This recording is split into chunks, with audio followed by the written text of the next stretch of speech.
Hah? Karena rumah wili pinjut. Jadi le.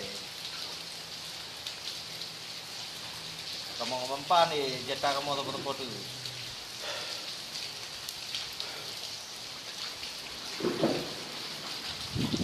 Agak kuning kok di mana?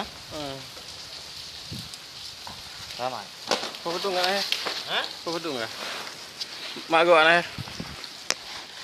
Mak gua. Belah pun. Kau tak kenal dia? Oh.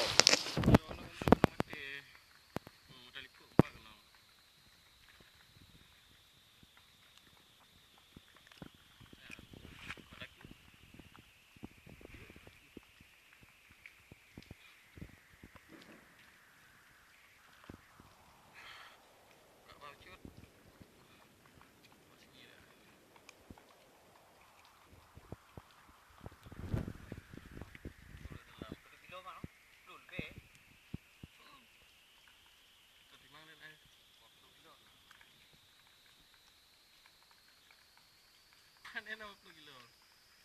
Bulan tu dia tak buat kontang. Dia tak buat kontang tu 40 kilo.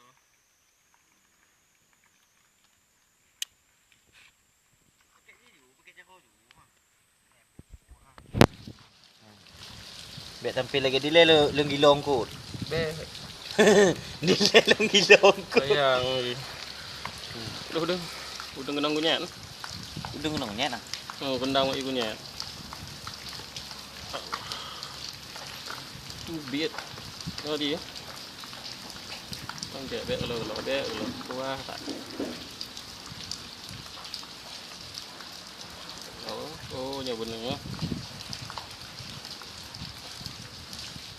Mata riki.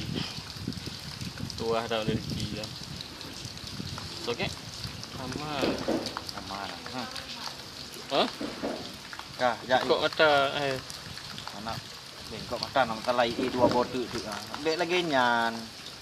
Ya. Kecil. Sama. Ni bempan ni kicok ni. Ha, cok lah. Betul. Ha. Kumpul empat. Lek set udang. Udang. Jangan kot. Kadang mungkin tu yang akan tambah minyak bakar.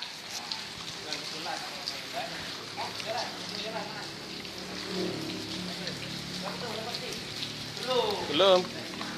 Tak mau nanti ada tu lagi. Ada apa? Air nanti muncul aja. Hana bejo. Ngahet. Oh, ini deh. Ano? Pak emak yu. Kita tu.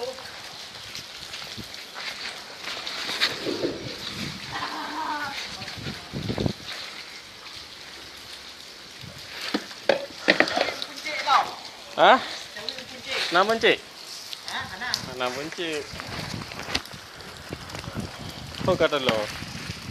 Kalau mana dia betul ngahet?